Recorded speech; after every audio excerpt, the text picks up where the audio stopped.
Isang mapagpalang araw mga kapamilya and welcome back. Narito ang mga dapat nating abangan sa FPJ's Batang Quiapo. Pero bago ang lahat, kung ikaw ay bago pa lamang dito sa aking channel, ay baka naman pwede akong makahingi ng isang like, share, at subscribe. Paano kaya tuluyang maililigtas si Tanggol ang kanyang kapatid na si Santino? Yan ang sabay-sabay nating alamin sa dulo ng bidyong ito. Sa pagdating ni Ponggay, ay agad niyang kinwestiyon si Rigor kung bakit nawala ang mga dayuhang nakakulong. Sinabi ni Rigor na nakapagpiyansa umano ang mga ito. Dito nagtaka si Ponggay dahil wala namang nangyaring hatol o proseso sa mga dayuhan. Kaya naman dito na nag-init ang ulo ni Rigor at sinabing napakadaming tanong nito, ngunit wala pa naman itong napapatunayan. Bigla na lang natahimik si Ponggay at sa kanyang pagdating ay kinuwento niya sa kanyang kaibigan ang nangyari.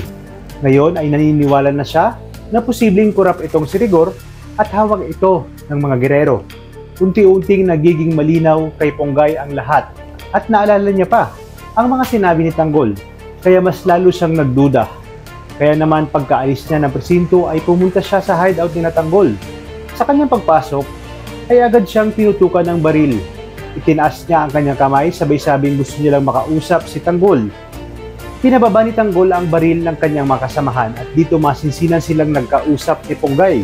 Sinabi ni Ponggay ang kanyang mga hinala kay Rigor at sa mga gerero.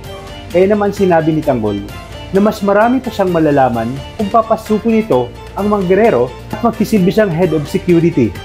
Iginit naman ni Ponggay na inalok na siya ni Miguelito na maging security nito. Kaya naman sinabi ni Tanggol na ito na ang tamang pagkakataon ni Ponggay. Sigurado umano siyang marami itong malalaman at mga gamit na ebidensya para mabulgar sa publiko ang totoong baho at kulay ng mga gerero. Sa kabilang banda, sa pag-uusap naman ni Marites sa Tanggol, ay napag-alaman ni Tanggol na nasa poder pala ng mga gerero si Santino. Nagulat si Tanggol at nag-alala dahil alam niyang nasa panganib ang buhay ni Santino at baka mangyari pa dito ang nangyari kay David. Nakiusap naman si Marites na iligtas nito ang kanyang kapatid, kaya naman ipinangako ni Tanggol na gagawin niya ang lahat upang mailigtas si David. Dito nga ay tutulungan ni Ponggay upang maitakas si David dahil tinanggap na nga ni Ponggay ang alok ni Miguelito. At sa ganitong paraan, ay madaling makakapasok si Tanggol sa mansyon sa tulong na rin ni Ponggay. Kaya naman pakaabangan natin ang pagligtas si Tanggol kay Santino sa tulong ni Ponggay. At paniguradong magkakaroon ng matinding enkwentro dito.